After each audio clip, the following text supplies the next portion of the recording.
Okay, what you are seeing is a nomad van dweller that is celebrating his 10 years of living in a van. You're going to meet him. He's been in some of my videos in the past, and his name is Paul. So we're going to experience a little bit of Paul today. Stay tuned. Now, I love doing these tours and follow-ups on people that I really cherish, and this is a person that I really love to pieces. He is a great person to hang around with, camp with, and he's very smart.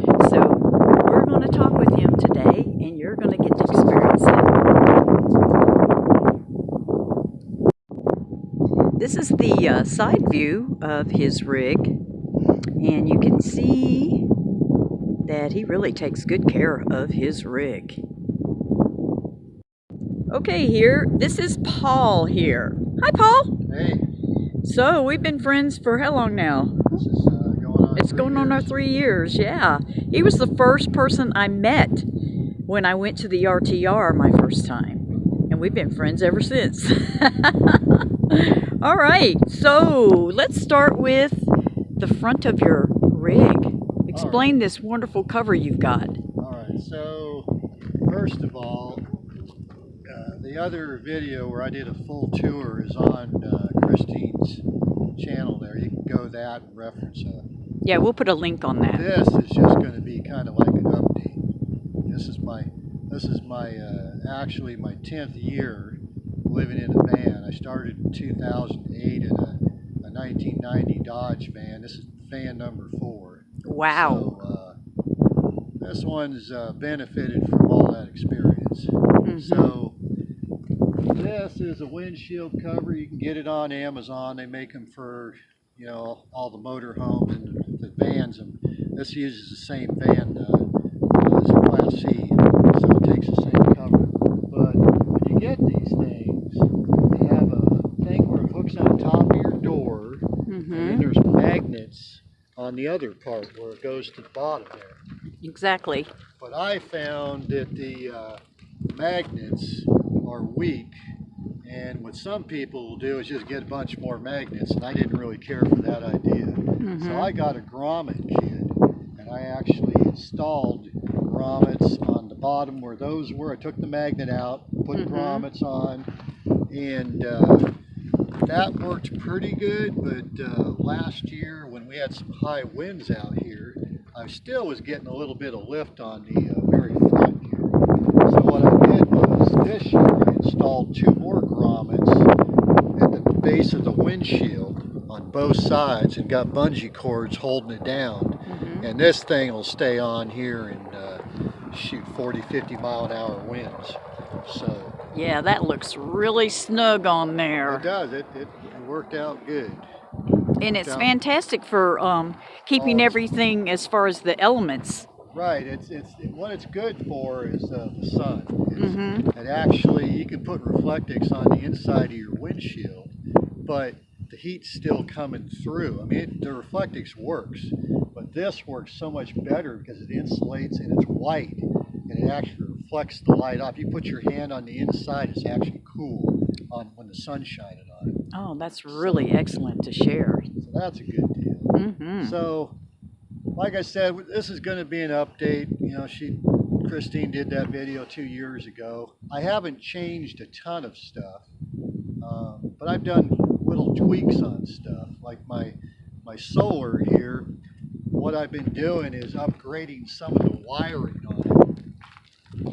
This is a solar suitcase for energy, 100 watts, and I've got the same exact setup that I started with, 100 watt panel, 155 amp hour battery. I've got a generator and all that, and I just upgraded from the 12 gauge wire that it came with to like some 10 gauge. All the wiring is going to be 10 gauge, because when you put like a extension, I've got 30 feet there so I can move this panel around. When you extend it, you can lose voltage over long distance. Exactly. So you want to have as thick a wire as possible. So that's why I went with the 10 gauge. Oh, that's another good thing to share. Wonderful. So, but other than that, I'm going on everything that I started with. The solar panel has been excellent, works fine. My generator, I bought it's a Chinese knockoff. It's a Duramax 2000 watt generator. It's an inverter generator, so it's portable. It's very close to a Honda generator in weight, in noise level, and everything it can do. It's got every feature that Honda has, but it's $400 compared to $900 to $1,100. Yep. And I was kind of like, thinking, if it don't last, I'll buy another one. But I'm going on 3 years and I've had no problems with it. It runs fine. I changed the oil in it, service it, and I'm happy with it. Everything works fine. Fantastic. That's another good thing. You just come up with all kinds of great information for us. Yeah. All right, so alrighty, let's go inside. Let's go inside. We'll see what's new there. Okay.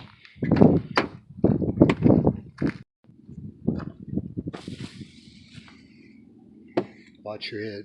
Thank you. Oh, okay. It's good on the lighting.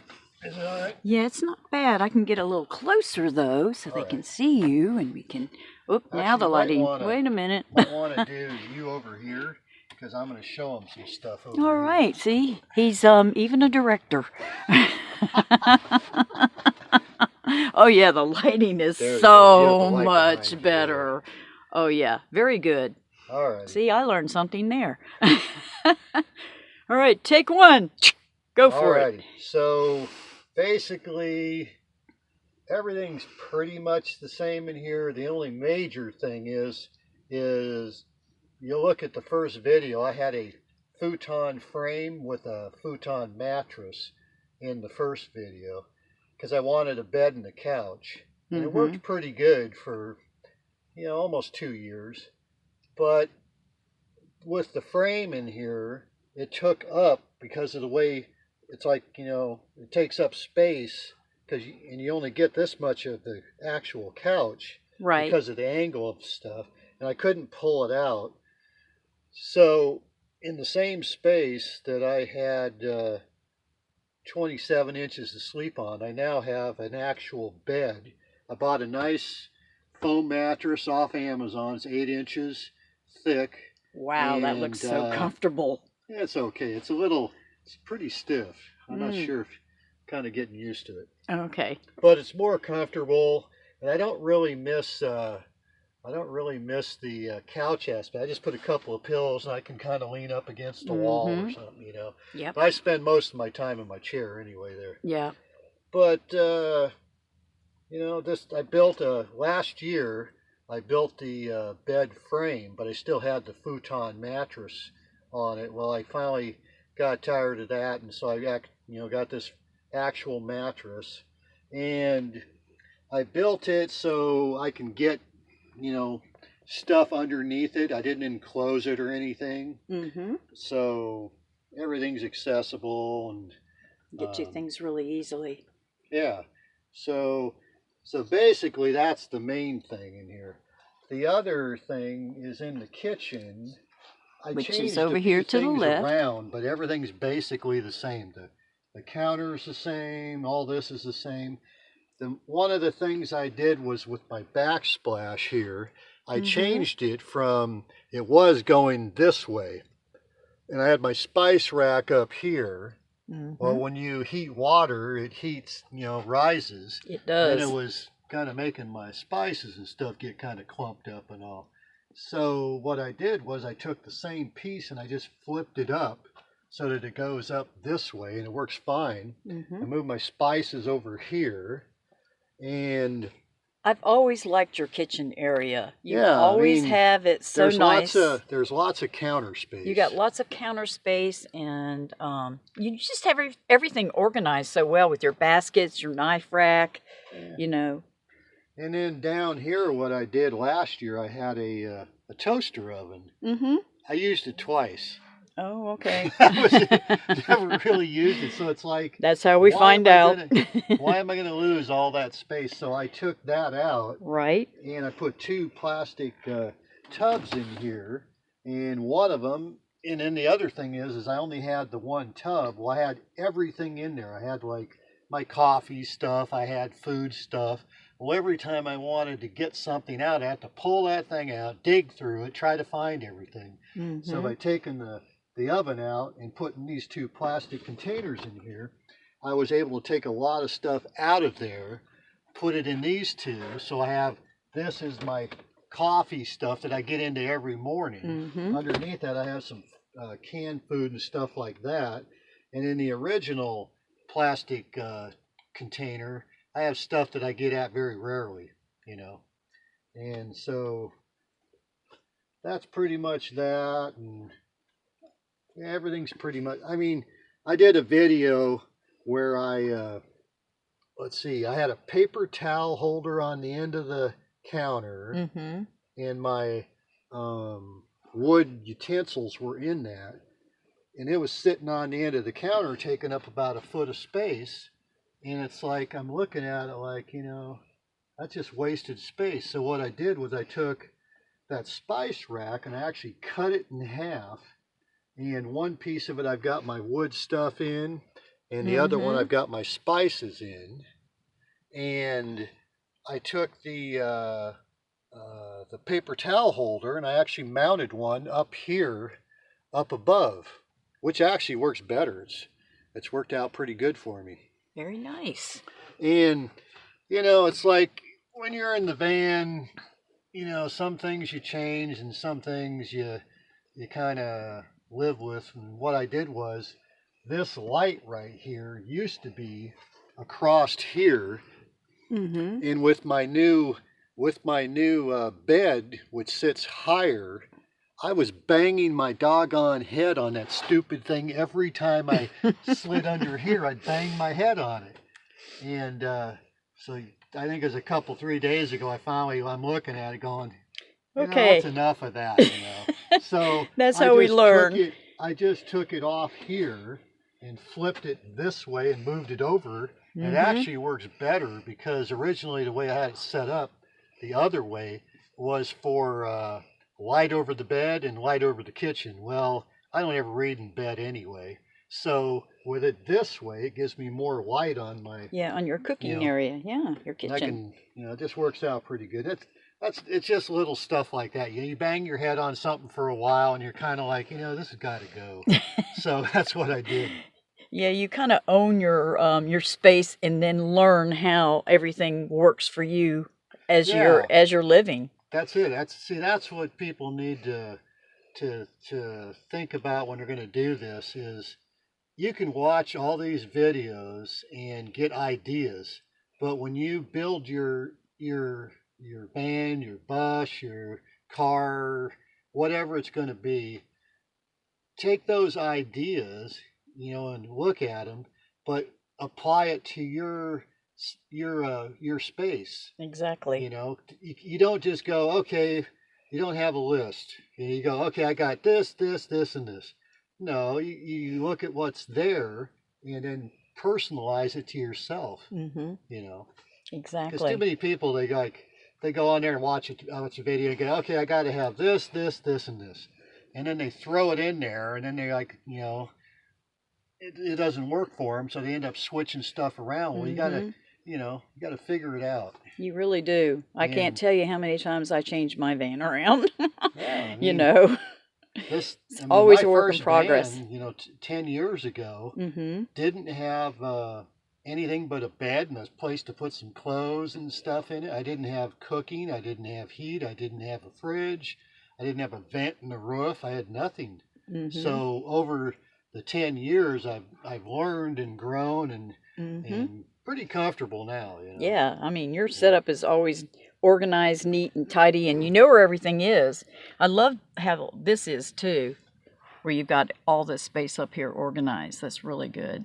Yeah, it's a little, Very it's a nice. little messy in spots, you know, but I'm not one of these. I mean, I've watched some videos, and I mean, some people are just, I mean, they've got it like, you know, everything's marked. They got little containers, you know. I'm not going that far. I mean, you look up there, and I got my coffee over there, and I got some stuff Yes. stuffed over here, you know. It could be, I suppose it could be a little, that's kind of hard to see. There There we you go. go. I mean, it could be neater, you know, but I know where it's at, and But it's not too bad. But it's nice that you've got storage on the front Yeah, end and yeah. you It got worked. storage in the back, and it's nice. Yeah, it worked out really good. It With really the, did. Looky here. We know who this is. I wonder who that is. Yeah. All right. So, Let's see. well, I see. Inside. I don't remember you having this with your books there. Yeah. Did you? Yep. Okay. I remember the shoe caddies and stuff, but see, that's really nice. The wood on here, and you could adhere baskets and things like that. The idea. Just excellent. I mean, I like the look of wood anyway. I do too. And then you've got your coat rack right here too. Right. Everything just really has a nice purpose. Everything's got a spot. It does. Another thing I upgraded to this last year is I put that cover on my Dometic CF50, and it's on Amazon. I think for that model it was just under $70, and it's a worthwhile investment. I've seen some videos where people have done, you know, reflectics around it. Yeah. And, you know, some of that stuff works okay, but if they make, you know, and I thought about that too. I was going to get some 1-inch foam board, and I was going to kind of make something, you know, but this thing fits the fridge, and it actually works. I put this thing on here, and I noticed my battery was lasting quite a bit longer than before. So it's because it's using the fridge is not working as hard as it was. Okay, I'm gonna have to check into that on my winter. See if they have that. They make the winter. Oh, okay. I looked it up. Oh, well, fantastic. If you got the 45. Yeah, I got the 45. It's actually cheaper than the Dometic cover is. It's like I think I looked it up. It's under $50. Oh, okay, that's very reasonable. That's a good deal. Okay. Know? And I'm glad you shared that. Yeah, as far as people getting into this, what I would say to people is, as far as a fridge goes, if you cannot afford, I mean, that was like $600. Right. But if you can't afford a good one to start with, personally, I would buy a decent cooler and go with the ice until you can. Don't buy one of those 12-volt coolers. Oh, yes. That plug into your cigarette lighter or whatever. That they're not a real fridge. And here's how you can tell. If you don't see any adjustment on it, it doesn't show you any display or anything else, you just plug it in, it's a cooler. It's a thermal electric cooler, and those things are horrible as far as power wise. They just they're inefficient. They and they'll only take the temperature down over the ambient temperature. So if it's 90 degrees, they'll only take it down maybe 40 degrees below ambient. So if it's 90 degrees outside or in your vehicle, you're only going to get it down to 50, and that's not going to keep your food cold. Not safe, yeah. Yeah. So go with something. If you can't afford a good fridge to start with, buy a decent cooler and go with that, and then save it up and then buy, because the fridge is there's several things that are going to make your life much more pleasant on the road. It's a fridge, it's a solar, a decent battery, and like I said, if you can't afford good stuff right away, buy something a little cheaper. But the fridge, don't buy something you're going to spend $150, $200 on to start with, and then you got to buy a real good fridge later on. Just buy a $60 cooler for now, and that'll get you by. That's great information. That's really good. Same thing like with the batteries. If you're going to buy a battery, make sure you get an actual deep cycle battery, not a RV battery or something that's like in between. it has to be a deep cycle battery, a true deep cycle, because they're designed to be taken way down and then charged back up. If you get just like a regular car battery, you do that, it's going to kill it. You know, it just won't last. Oh, that's great information. You're just giving all kinds of good, and excellent another info. I'm just going to go from things I've seen. As far as 12-volt powering off of your vehicle, if that's all you have right now, the thing to remember is if it doesn't plug directly in to your cigarette or 12-volt plug of your vehicle, if it needs an inverter or something like that, don't do it. It has to plug in direct, and most things, you know, like your phone, your Bluetooth earpiece, some other, those things can be charged off your battery. Anything that needs an inverter plugged into your cigarette lighter or clipped to the battery is too much. You're gonna have to figure out another way to charge it. You know, I mean, I kept my electrical systems real simple. I've got a 12-volt AGM battery, which I can run inside your vehicle, and it is totally safe. It is a vented battery. You know, people will say it's sealed. It's not sealed, because if it was sealed, it would blow up. You know, it's vented, but it's not like your typical car battery, which is lead acid, you know, with water and stuff in there. It's suspended in what they call an absorbed glass mat. It's like a mat in there, but they do off gas a little bit, but it's not enough to be a problem in a living space like this. So I went with an AGM battery for that reason. And the other thing is it's maintenance free. And see, what people don't realize until they actually put the batteries in and do all this other stuff, and then they put it someplace where it's not very accessible. Then they find out, well, I have to check the water in this thing. I have to do, you know, I have to check the water. I have to check the cells, all this stuff. Well, you know, the price difference, it isn't worth it to even mess with that. Just get an AGM battery to start with, and you don't ever have to worry about that. You just stick it in there, hook it up, and bam, you're done. All right. You know, it might be a little more money up front, but it's well worth it. You know. So yeah, mine's simple. I got a battery, and back here I've got a power strip. So this power strip, it's like your house, you know, got 6 plugs on it. I got a cord that goes out the back of my van that I can actually use either my generator, or I can actually plug into, like I'm at a house or if I'm at a park or something, and then I can run 110 stuff back here all day long. Oh, okay. And so I've got a battery, I've got that, I've got a charger mounted back there. That's another thing. If you're going to get a deep cycle battery, you need a special charger to charge that thing properly. You can't buy one of those chargers from the auto parts store that just charges a certain way. It has to go through multi-stages.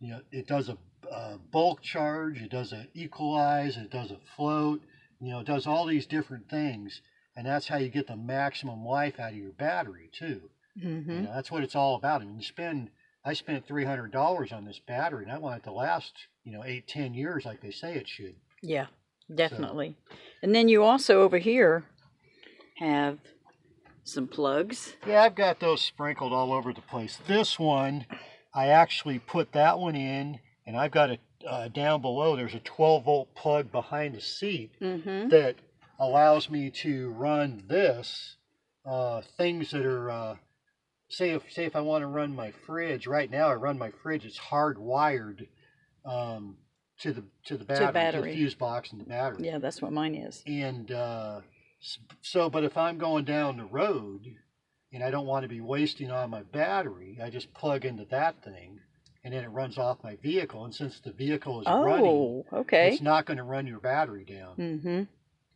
And this here I put in last year. What this is, this plug is my fan, my fantastic fan in the roof. Before, I had it hooked to, I didn't have a way to hook it to the back. Well, this here is an extension, 12-volt extension cord, runs all the way to the very back. And there's another plug back there.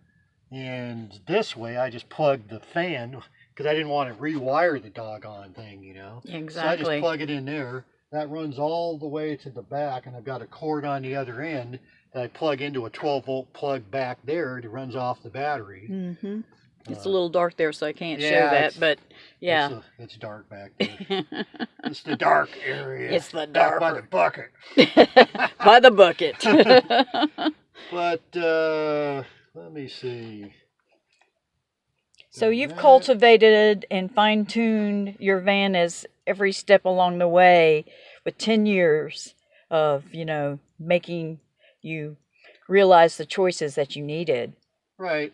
And you learn what, you know, you learn what you actually need to do to live in a van. And here's the other thing I'm going to say. I touched on insulation in the first video. Yep. And I've seen people, you know, build theirs out. I mean, I've seen houses that aren't built as well as, you know, the insulation in these things, you know, vapor barrier, insulation, this, that, and the other. And, you know, and the bottom line is you're living in a vehicle. There's really only so much you can do to make it comfortable. Yeah. You know, I've got minimal insulation. I got a 1/2 inch in the walls. I've got really nothing in the floor. I've got a mat. It's about 3/4 of an inch thick. It's one of it's a mat that they sell for a van. It nice. Just goes in here. But what I liked about it, it insulates, it quiets it, and you know it fits. It just rolls in here and it's done. You know. Oh, nice! It looks great too. But the thing you got to realize is you know you're in a metal can, right? And you can only make it so comfortable. I mean, most of it's about adapting. You know. Very true. Here in the desert, like for the last few days, it's been like below freezing at night. And in my van, when I've woken up in the morning, it's been, I looked on my thermometer, it was 32 degrees in here last night or at the coldest time when I woke up.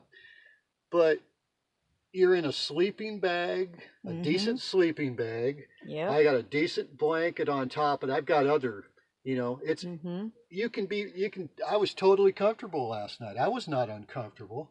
I mean, when I got out of the sleeping bag this morning, I wasn't real comfortable, but I turned my heater on and I warmed it up enough and it's fine.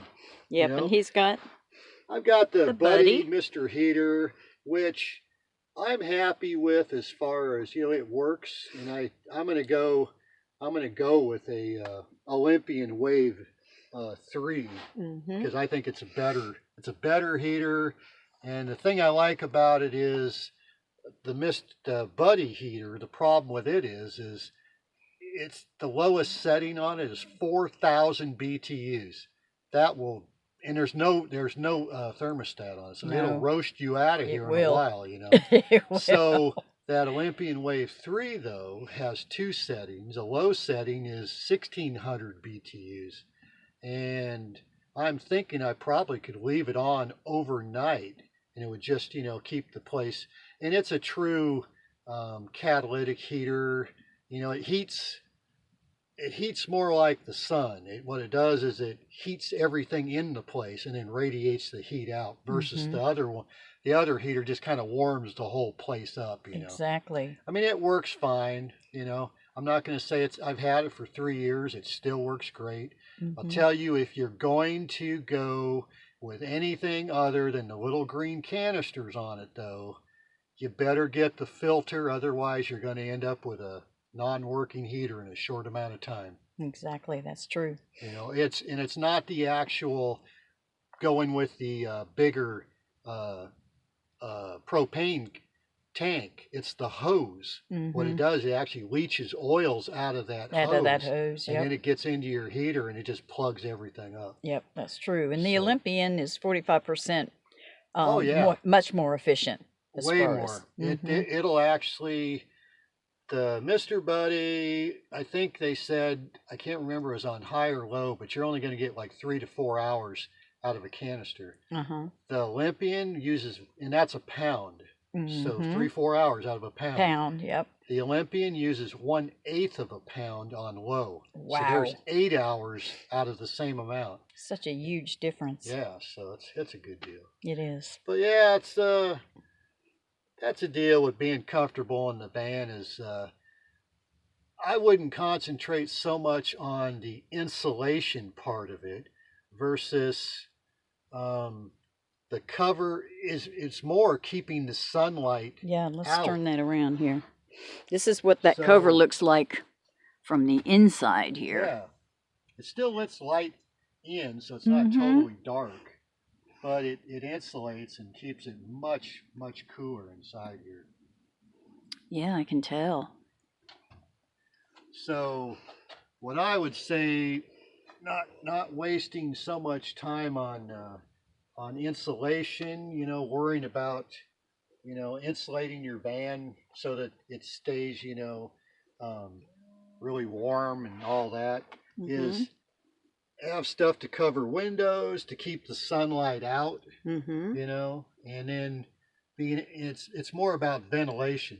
Have a fan, have some windows down a little bit, and then as long as you keep the air moving in the van, you'll be fine. That's true. So, well, those are all great, wonderful things that you have enlightened us on. So I'm really appreciative of that. And wow, congratulations on 10 years of being a van dweller. Wow. Yeah, it's, you know, some people I've met a lot of people, you know, and, you know, with the downturn in the economy, well, they say the economy's doing better. I guess that depends on yourself. But I've heard a lot of people say that, oh man, I'd sure like to do this, you know, and save all that money that I'm saving. Well, remember this. You are moving into something which is going to be your home and your wheels, transportation. So if you have problems right now at your home, it's not automatically just going to all disappear when you move into the van, because if the van breaks down, you no longer can leave your house and go get in the car and go somewhere. You're in it. Exactly. You know? So good point. Don't get all, you know, rose-colored glasses. Yeah. It's, you know, going to be wonderful. There are trade-offs, you know. I mean, you got to find some place to stay. I mean, and it can be a pain in the butt. I mean, I've lived in the city. I've you know, urban camped. You've done it all. I've been out here. So there's challenges. It's not all perfect. You know, it's not all going to be wonderful. But I think in the balance of things, it's wading this way. I like it. You know, and like everybody says, you watch different videos. If you don't like your view, you don't like your neighbors, you don't like whatever, that's adios. right. That's right. Start it up and head on down the road. That's right. We've got Go wheels. someplace else. Drive that wheel estate elsewhere. That's right. Well, that's fantastic. I love everything that you've said in this video, and we're going to share it with everyone so that they can be enlightened a little bit more, because I don't ever want to put out a video that's just all rosy. I always try to direct hit everything so that people can know the real life, and you really touched a lot of good points here. So, awesomeness. Christine will put a link to the other videos. It gives you more of a tour deal. Exactly. And just like the last one, you know, if you got any specific questions, leave them in the comments, and I'll do just like last time. I'll go through there and keep an eye on them and answer what I can. Wow, that's wonderful. We appreciate that. Thank you. All right. You got any wisdom of words to say in our parting? No, just this can be a rewarding life. I mean, it's not for everybody. Right. I mean, I was saying this to someone the other day. It's like, no, you don't want to be doing this. Someone's got to stay home. Well, I'm going to say this, but I'm going to preface it with something else. I say, you need to stay home and pay the bills and taxes and stuff, you know, so this stuff, you know. So we can do this. Pay the tax. But I'm going to preface that with, people who think that we, us van people don't pay our fair share. I pay every tax that you do except for one. That's because I don't own any. Property tax. I pay every tax that everybody else has to pay. Exactly. Income tax, sales tax, gas tax, tax on my vehicle, everything. We're not out here getting a free ride, We've just figured out how to live simply and within your means. That's what it's about. And here's another parting thought. When you're in your van, people tend to, it takes a while to break that habit. You've been this this is all your life. You've been inundated with this, buy, consume. Well, in the van, you've only got so much space. So here's my philosophy. If I bring anything new into the van, something's got to go. Good advice. Otherwise, sometimes it's, upgrading something, but basically, if you bring anything into the van, something's got to go out the door. Otherwise, you're going to end up with stuff everywhere. That's right. So, all right. That's my parting wisdom there. All righty. Well, everybody, wake up and live.